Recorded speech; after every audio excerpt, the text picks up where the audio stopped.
wabarakatuh. Alhamdulillah wassalatu wassalamu ala asyrafil anbiya'i wal mursalin wa ala alihi wa sahbihi ajmain amma ba'd. Jamaah salat maghrib Masjid Darussalam Kota Wisata yang semoga dirahmati dan dimuliakan oleh Allah Subhanahu wa taala. Sama-sama kita akan melanjutkan agenda kita pada hari ini yang insyaallah akan diisi dengan kajian kitab hadis Arba'in Imam An-Nawawi dan yang akan diisi oleh akhina Muhammad Aji Pangestu, Mahasantri Angkatan 4 dengan tema 3 kunci amalan pembuka ampunan Allah Subhanahu wa taala. Insyaallah kajian akan berlangsung sampai tibanya waktu Isya. Kepada akhina Muhammad Aji Pangestu, falyatafaddal mashkuran.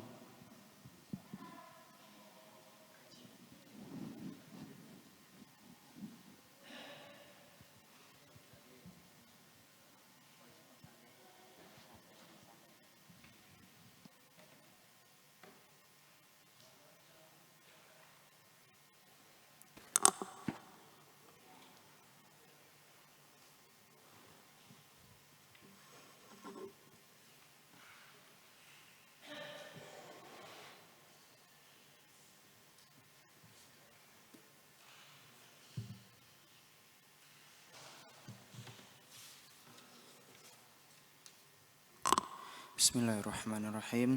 Assalamualaikum warahmatullahi wabarakatuh. Alhamdulillahilladzi hadana lihadza wa ma kunna linahtadiya laula an hadanallah. Asyhadu an la ilaha illallah wa asyhadu anna Muhammadan abduhu wa rasuluh la nabiyya wa la rasula ba'dah. Amma ba'du. وقال الله تعالى في القرآن الكريم أعوذ بالله من الشيطان الرجيم بسم الله الرحمن الرحيم رب اشرح لي صدري ويسر لي أمري واحلل عقدة من لساني يفقهوا قولي صدق الله العظيم. Jamaah salat maghrib Masjid Darussalam yang insyaallah dirahmati dan dimuliakan Allah Subhanahu wa taala.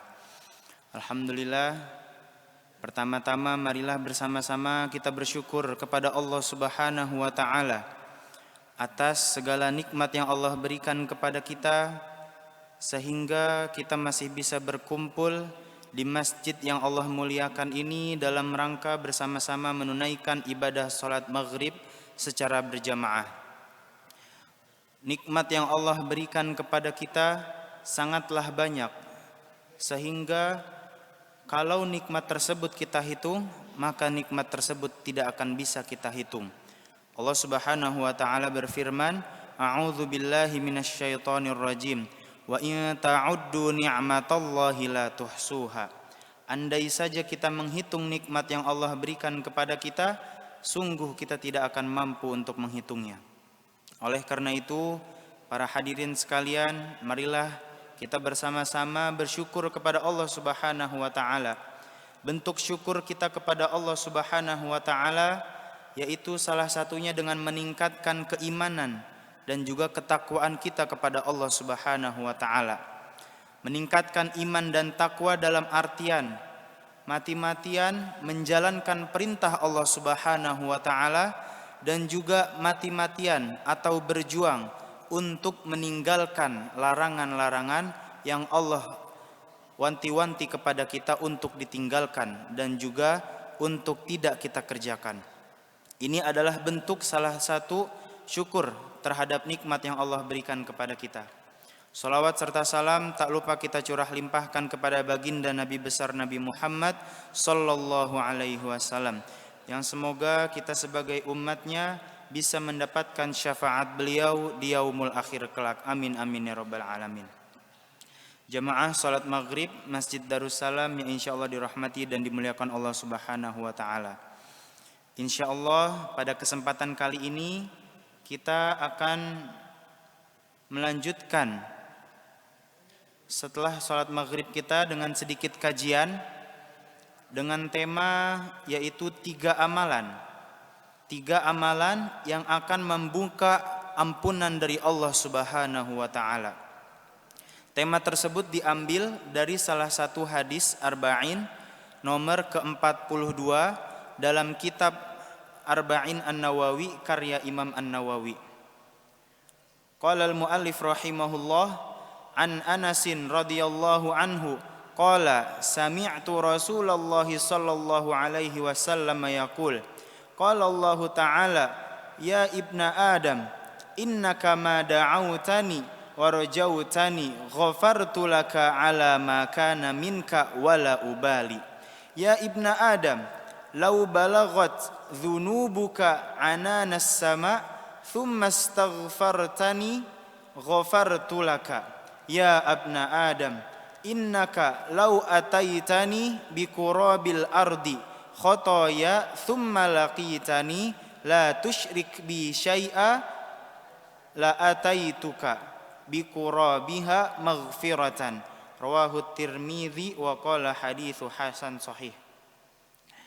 Jamaah sekalian yang dirahmati Allah Subhanahu wa taala. Dalam hadis tersebut Nabi Muhammad sallallahu alaihi wasallam bersabda dengan memberikan 3 buah amalan yang dimana 3 buah amalan tersebut adalah kunci bagi kita untuk mendapatkan ampunan dari Allah Subhanahu wa taala. Apa 3 kunci amalan tersebut? Maka sebelum kita masuk ke dalam 3 poin tersebut, hadis tersebut sangatlah penting untuk kita pahami dan juga kita ketahui. Karena hadis ini adalah salah satu hadis yang menjelaskan betapa luasnya ampunan Allah Subhanahu wa taala. Allah memberikan harapan-harapan kepada hamba-Nya agar tidak berputus asa dengan dosa yang telah mereka perbuat kepada Allah Subhanahu wa taala.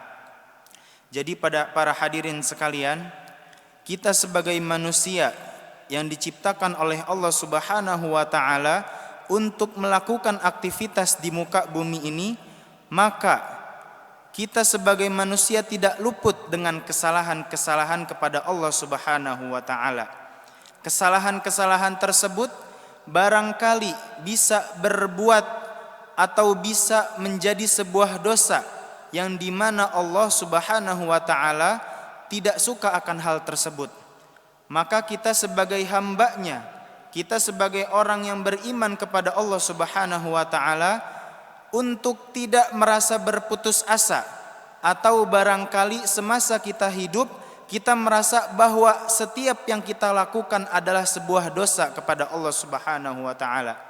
Maka pentingnya hadis ini itu menunjukkan bahwa setiap dosa yang kita lakukan itu bisa jadi Allah ampuni, tapi dengan beberapa syarat yang insya Allah akan kita sebutkan dalam beberapa waktu ke depan. Ada pula dengan catatan, walaupun Allah Subhanahu wa taala mempunyai ampunan yang sangat luas, akan tetapi kita tidak boleh terlena dalam dosa yang kita perbuat sehingga kita tidak mau bertaubat kepada Allah Subhanahu wa taala. Oleh karena itu, apa saja 3 kunci atau amalan yang dapat menghapus dosa-dosa yang kita perbuat dan juga membuka ampunan Allah Subhanahu wa taala. 3 amalan tersebut, yang pertama adalah doa. Doa dengan diiringi harapan agar dikabulkan doa tersebut. Amalan yang kedua adalah istighfar, yaitu memohon ampun dan juga bertaubat kepada Allah Subhanahu wa taala. Amalan yang ketiga adalah tauhid, yaitu mengesahkan Allah Subhanahu wa taala.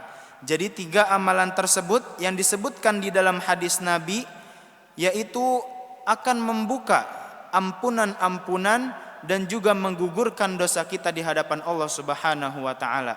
Yang pertama yaitu doa.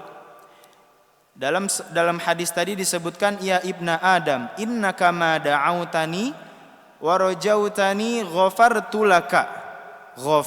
laka ala ma kana minka wala ubali. Wahai anak Adam, selagi engkau berdoa kepadaku dan berharap kepadaku, maka aku akan ampuni dosa-dosamu sebanyak apapun itu, dan aku tidak peduli. Jadi para hadirin jamaah rahimakumullah, Dalam hadis qudsi ini Allah Subhanahu wa taala menyebutkan, wahai anak Adam, yaitu kita sebagai hambanya yang beriman. Allah menyebutkan kepada kita bahwa kalau kita berdoa kepada Allah dengan berharap dan juga memohon, maka apa kata Allah Subhanahu wa taala? Ghafartu laka ala ma kana minka wala ubali. Maka aku akan ampuni dosa-dosamu sebanyak apapun dosa tersebut. Wala ubali. Dan Allah tekankan lagi, wala ubali. Dan aku tidak peduli seberapa besar dosa tersebut. Hadirin jamaah salat maghrib rahimakumullah.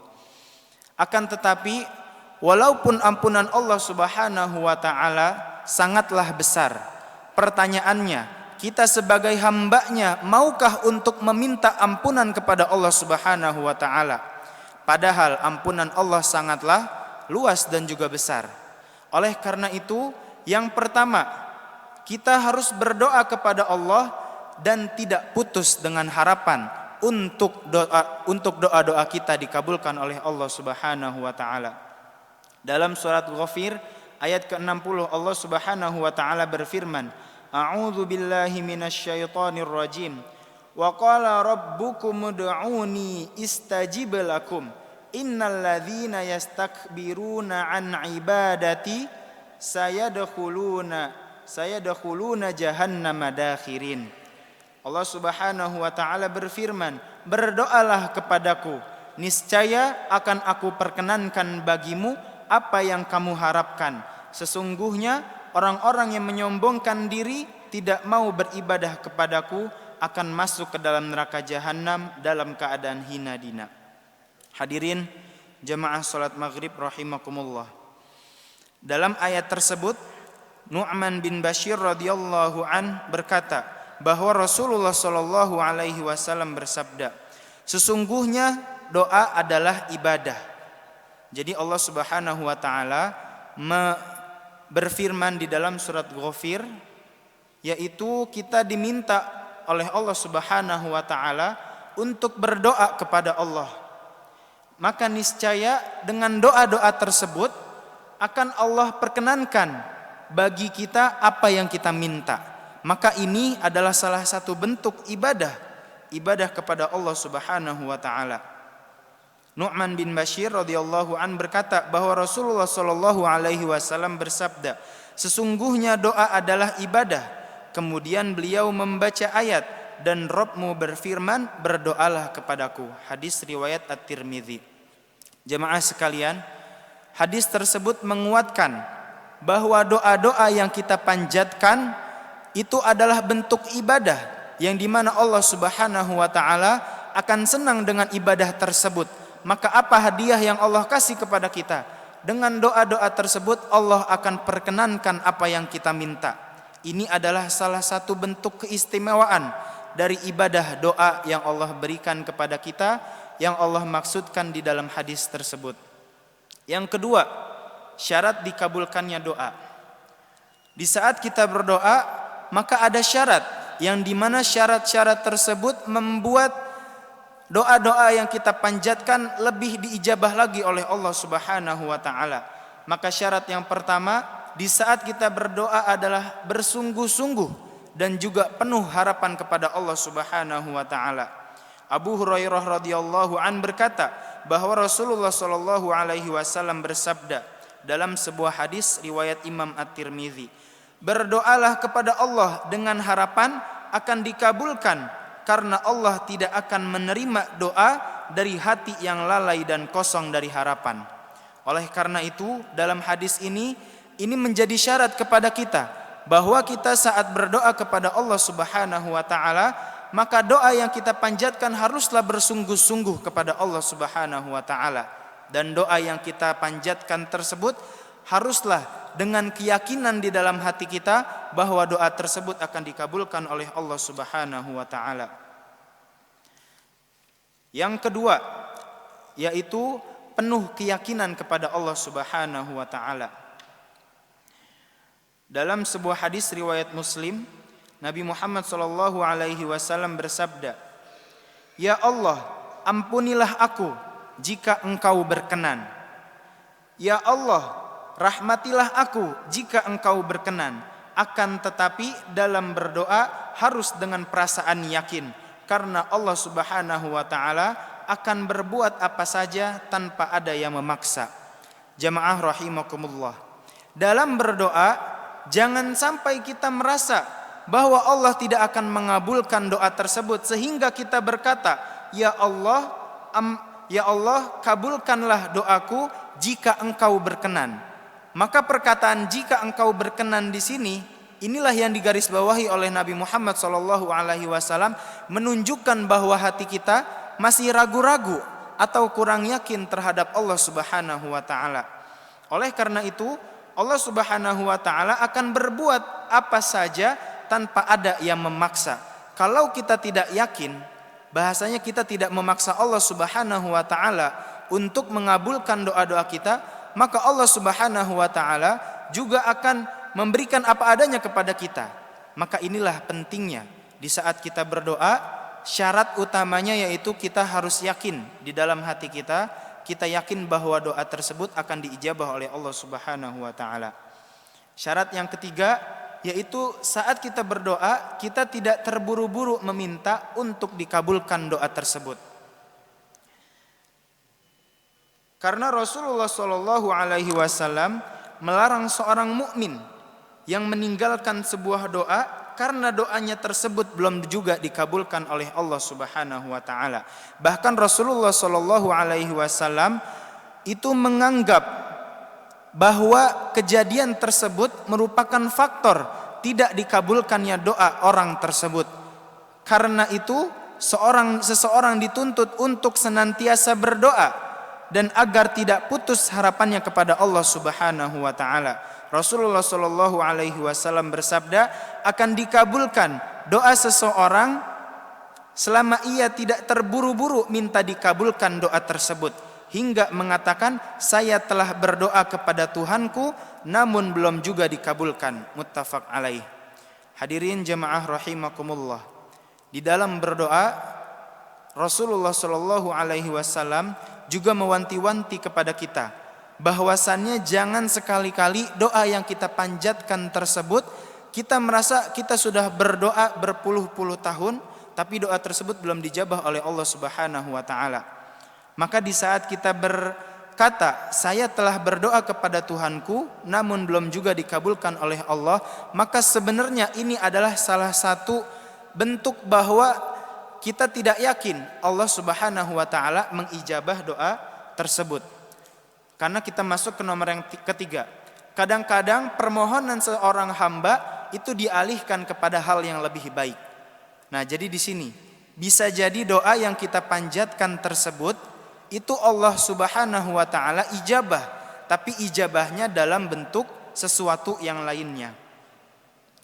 Maka para hadirin rahimakumullah, dalam sebuah hadis lainnya dari Jabir radhiyallahu an berkata bahwa Rasulullah sallallahu alaihi wasallam bersabda, tidaklah seseorang berdoa kecuali Allah mengabulkan doanya tersebut atau menjauhkannya dari keburukan yang sebanding dengan yang diminta oleh hamba tersebut, selama ia tidak meminta sesuatu dosa atau pemutusan tali silaturahim.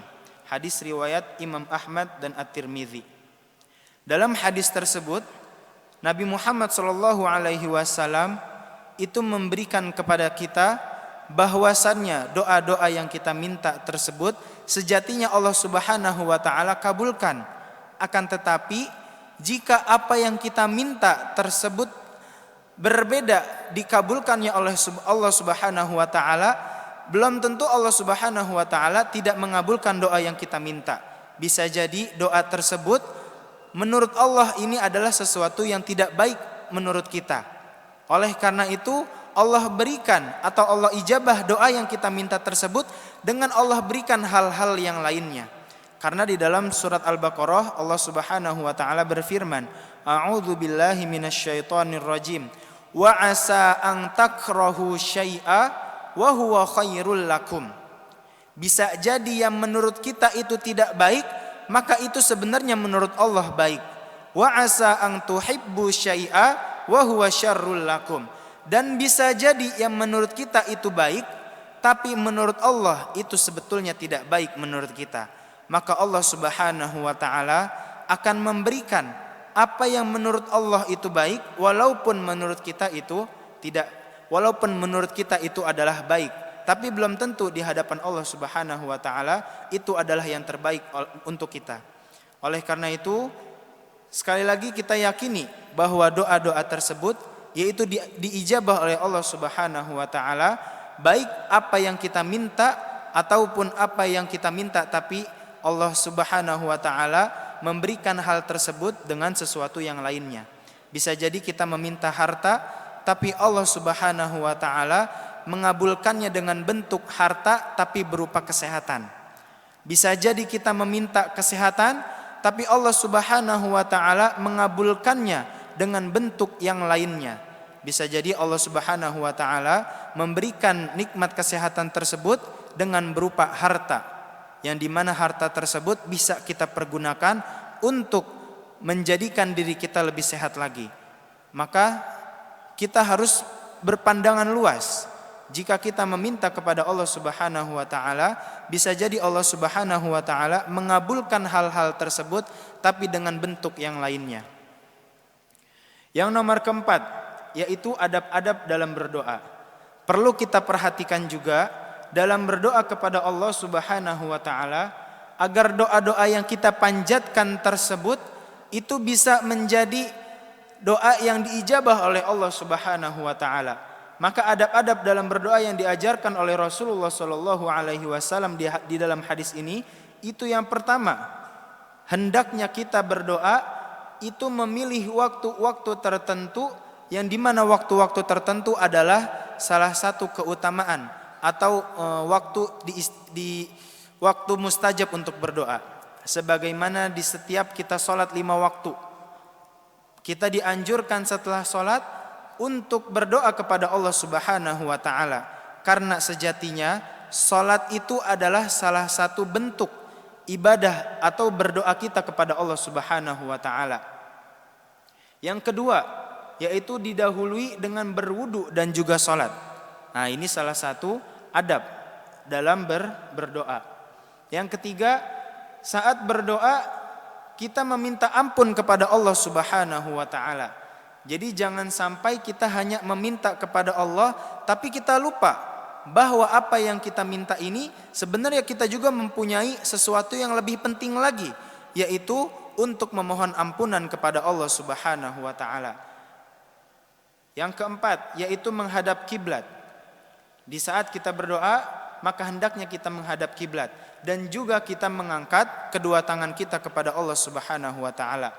Dalam surat Al-Baqarah Allah Subhanahu wa taala berfirman, A'udzu billahi minasyaitonir rajim.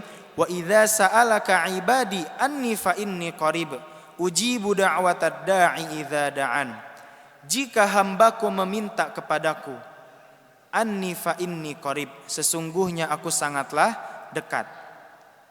Menurut ulama tafsir, dalam ayat tersebut, wa idza sa'alaka 'ibadi, jika hambaku meminta kepadaku, meminta kepada Allah Subhanahu wa taala dengan mengangkat tangan kita kepada Allah Subhanahu wa taala, mengangkat tangan kita dalam berdoa, maka anni fa inni qarib, sesungguhnya Allah berkata, anni, sesungguhnya aku, fa inni qarib, dekat dengan hamba tersebut yang sedang berdoa kepada Allah Subhanahu wa taala.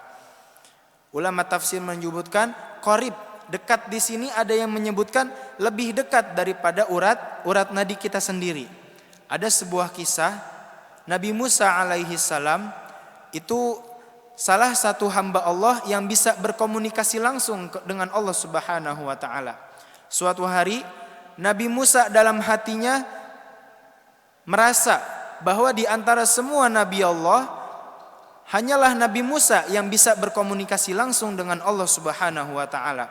Allah Subhanahu wa taala tahu isi hati Nabi Musa tersebut.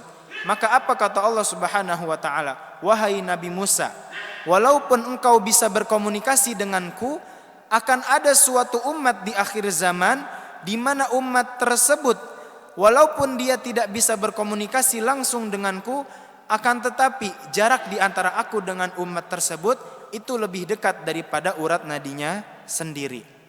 Maka Nabi Musa alaihi salam bilang kepada Allah, "Ya Allah, siapakah umat yang beruntung tersebut?" Maka Allah Subhanahu wa taala berfirman, Allah Subhanahu wa taala menyebutkan umat tersebut akan diberikan juga kepada nabi yang sangat spesial, yaitu Nabi Muhammad sallallahu alaihi wasallam. Inilah kita sebagai umatnya Nabi Muhammad sallallahu alaihi wasallam diberikan sebuah keistimewaan yang luar biasa, yang dimana kita mengangkat tangan kita untuk berdoa, maka Allah Subhanahu wa taala akan menampikan atau akan menepikan mihrab-mihrab yang menjadi penghalang antara Allah dengan kita.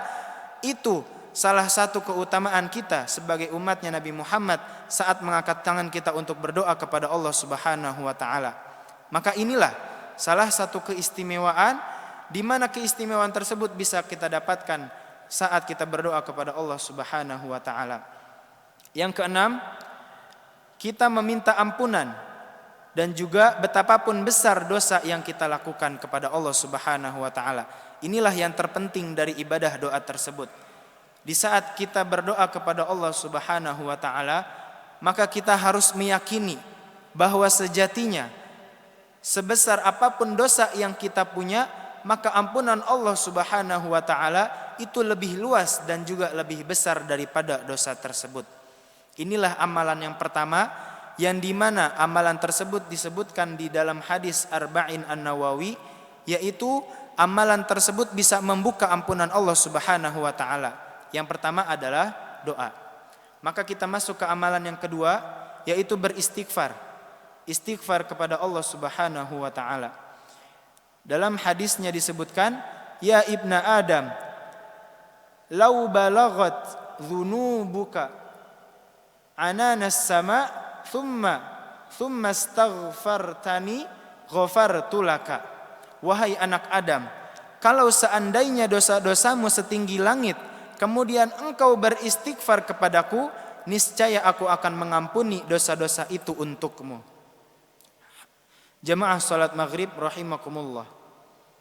Kata istighfar tersebut di dalam Al-Quran itu disebutkan. Yang pertama, kadang-kadang makna istighfar itu bisa berbentuk perintah dari Allah Subhanahu wa taala. Di dalam surat Al-Muzammil, Allah Subhanahu wa taala menyebutkan, "Dan mohonlah ampunan kepadaku, sesungguhnya Allah Maha Pengampun lagi Maha Penyayang." Maka kata istighfar tersebut di dalam surat Al-Muzammil Allah sebutkan sebagai kata perintah.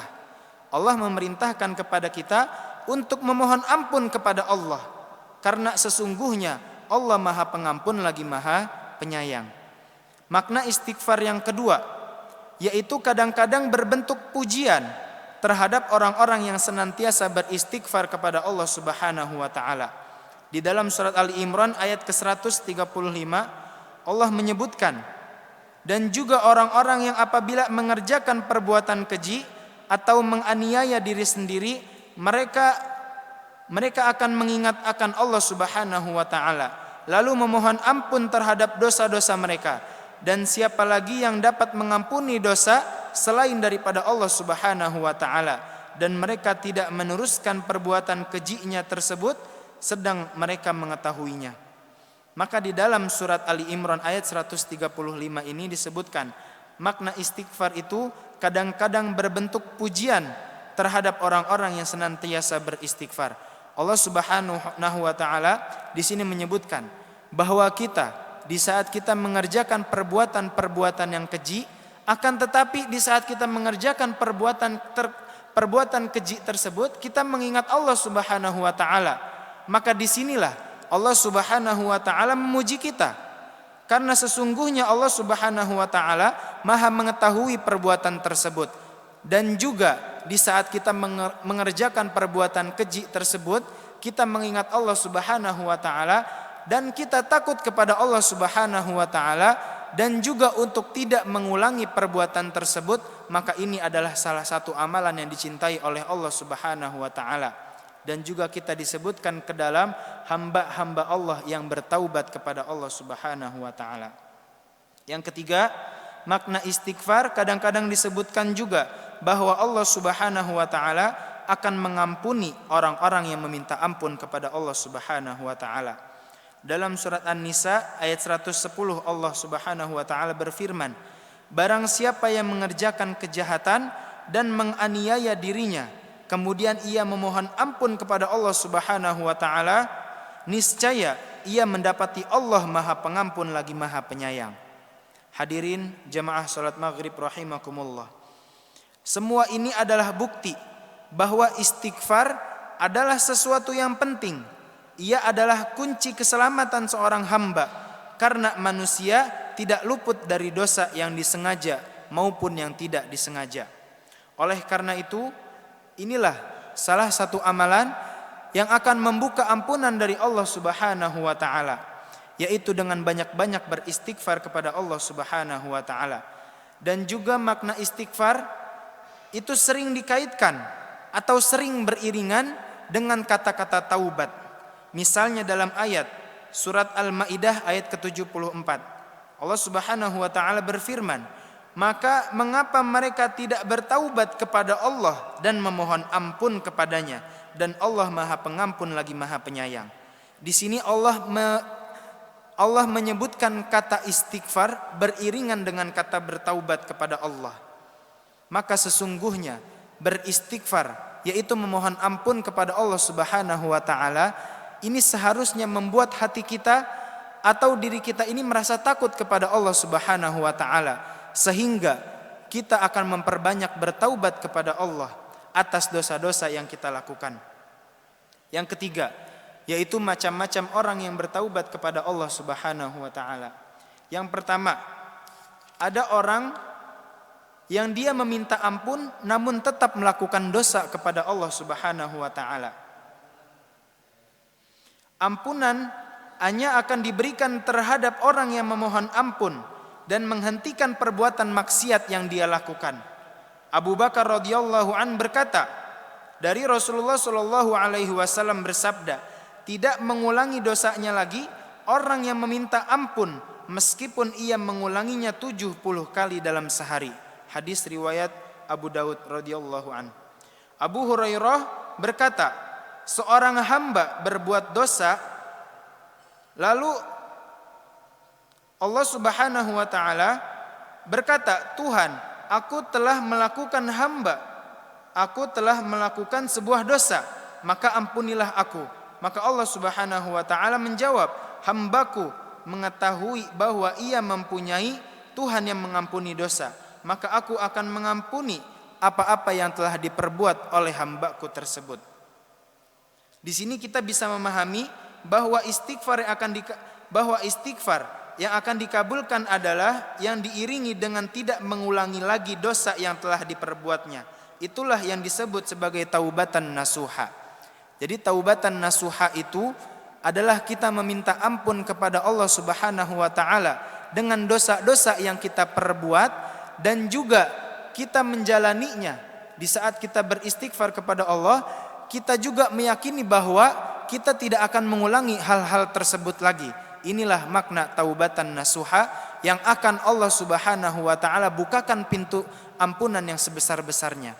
Oleh karena itu, para hadirin rahimakumullah, di saat kita meyakini bahwa sampai saat ini kita masih mengerjakan dosa-dosa, walaupun dosa tersebut kita sengaja ataupun tidak disengaja. Seperti contohnya, kita kadang masih suka melalaikan sholat, yang sebagaimana Allah Subhanahu wa ta'ala mewanti-wanti kita. Dalam surat Al-Ma'un, Allah Subhanahu wa ta'ala berfirman, fawailul lil musallin, celakalah orang yang sholat. Kenapa kita celaka? Alladzina hum an sholatihim sahun, yaitu orang-orang yang mengerjakan sholat tapi dia lalai dalam sholatnya. Maka ini menjadi salah satu cambuk untuk kita. Di saat kita masih suka lalai dalam sholat, di saat kita tidak ada hal-hal yang menghalangi kita untuk sholat tepat waktu, di saat kita tidak mempunyai suatu uzur untuk kita mengerjakan sholat 5 waktu secara tepat waktu, maka ini bisa jadi salah satu dosa. Walaupun kita mengerjakan sholat, terus kita menganggap dosa tersebut adalah dosa kecil, maka hati-hati. Ini bisa menjadi salah satu dosa kecil yang berulang-ulang dan dia akan menjadi dosa yang besar di hadapan Allah Subhanahu wa taala. Maka perlu kita ketahui, kita perlu istighfar dengan dosa-dosa yang kita perbuat. Dengan dosa-dosa tersebut kita mohon ampun kepada Allah dan juga meyakini bahwa dengan dosa tersebut kita tidak akan mengulanginya lagi.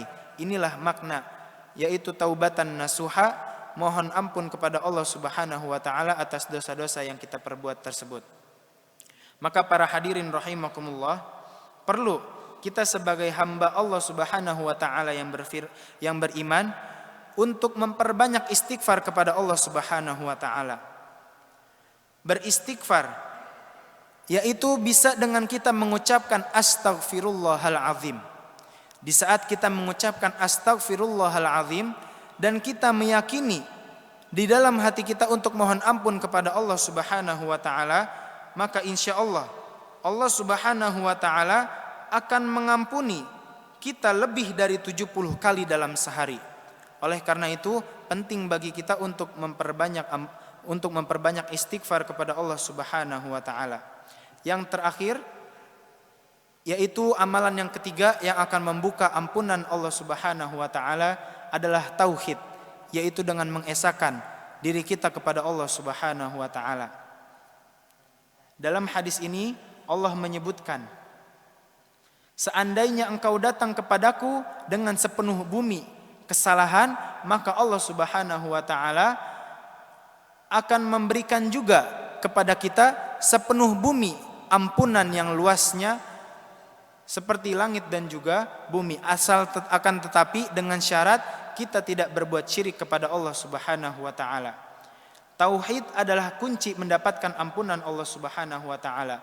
Tauhid merupakan faktor paling utama untuk mendapatkan ampunan Allah Subhanahu wa taala. Barang siapa yang tidak memilikinya, maka ia tidak akan mendapatkan ampunan Allah Subhanahu wa taala. Yang kedua, orang yang memiliki tauhid akan mendapatkan balasan, yaitu berupa syurga Allah Subhanahu wa taala. Rasulullah sallallahu alaihi wasallam bersabda, akan keluar dari neraka orang yang mengatakan la ilaha illallah dan dalam hatinya terdapat kebaikan seberat biji gandum.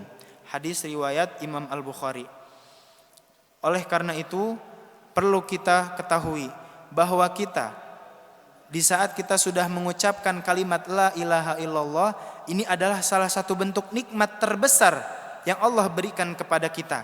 Karena di saat Allah Subhanahu wa taala sudah memberikan sebuah janji, kita mengucapkan la ilaha illallah, ini adalah sebuah janji yang dimana janji tersebut kita mengikrarkan bahwa kita sudah menjadi hambanya Allah Subhanahu wa taala.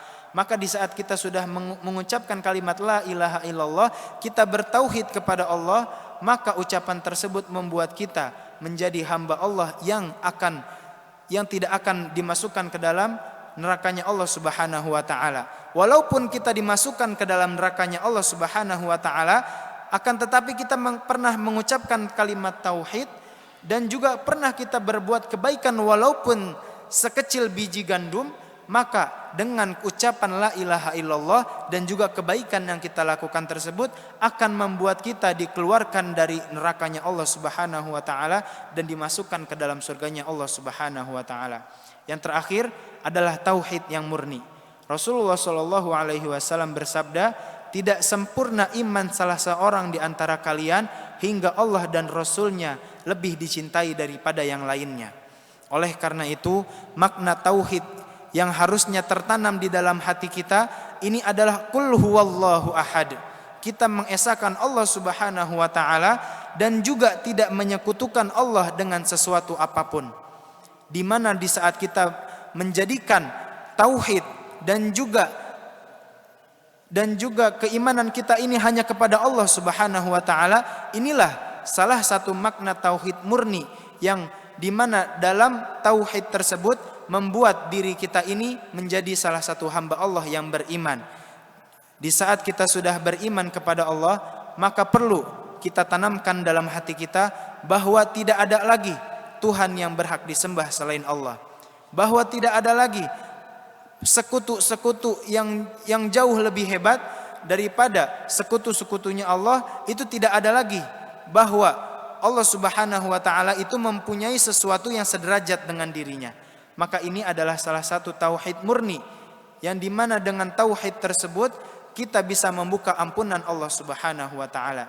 Hadirin jemaah rahimakumullah. Jadi inilah 3 amalan yang dimana dengan amalan-amalan tersebut insya Allah akan membuka ampunan Allah Subhanahu wa taala, yang ampunan Allah tersebut yaitu sangatlah luas. Yang pertama adalah dengan kita berdoa kepada Allah. Yang kedua dengan kita memperbanyak istighfar kepada Allah Subhanahu wa taala. Dan yang terakhir adalah dengan mentauhidkan Allah, dengan mengesahkan Allah Subhanahu wa taala. Inilah 3 amalan yang Nabi Muhammad sallallahu alaihi wasallam sebutkan dalam hadisnya, yang dimana 3 amalan tersebut akan membuka ampunan-ampunan Allah Subhanahu wa taala yang seluas-luasnya. Semoga kita semua para hadirin yang hadir pada malam hari ini, Allah Subhanahu wa taala bukakan pintu ampunan yang seluas-luasnya untuk kita semua. Allah ampuni segala dosa-dosa yang kita punya, dan juga Allah kabulkan semua doa-doa yang kita panjatkan. Daripada doa-doa tersebut Allah berikan dan juga Allah kabulkan doa-doa yang terbaik untuk kita. Dan juga Allah Subhanahu wa taala jadikan kita sebagai hamba-hambanya yang bertaubat, dan juga ditingkatkan keimanan dan ketakwaan kita kepada Allah Subhanahu wa taala, dan juga kita diberikan hadiah yang sangat istimewa yaitu syurga dan juga derajat yang tinggi di sisi Allah Subhanahu wa taala. Hadirin rahimakumullah, mungkin ini 3 amalan dan juga sedikit nasihat yang bisa kami sampaikan. Barangkali dari nasihat tersebut ada baiknya silahkan hadirin sekalian amalkan dan juga tanamkan dalam diri hadirin sekalian, untuk bersama-sama kita mohon ampun, untuk bersama-sama kita berdoa kepada Allah, dan juga jadikan keimanan kita hanya kepada Allah Subhanahu wa taala, agar Allah Subhanahu wa taala menjadikan kita hamba-hambanya yang mulia di sisi Allah Subhanahu wa taala. Baik, mari kita akhiri pengajian kita dengan bersama-sama beristighfar 3 kali. Astaghfirullahaladzim, astaghfirullahaladzim, astaghfirullahaladzim. Kurang lebihnya mohon maaf. Apabila ada kesalahan kami ucapkan mohon maaf yang sebesar-besarnya, dan juga ada kelebihan itu datangnya dari Allah Subhanahu wa taala. Wal afu minkum wabillahi taufiqul hidayah. Kita tutup dengan doa kafaratul majlis bersama-sama. Subhanakallahumma wa bihamdika asyhadu alla ilaha illa anta astaghfiruka wa atubu ilaik. Wabillahi taufiqul hidayah. Assalamualaikum warahmatullahi wabarakatuh.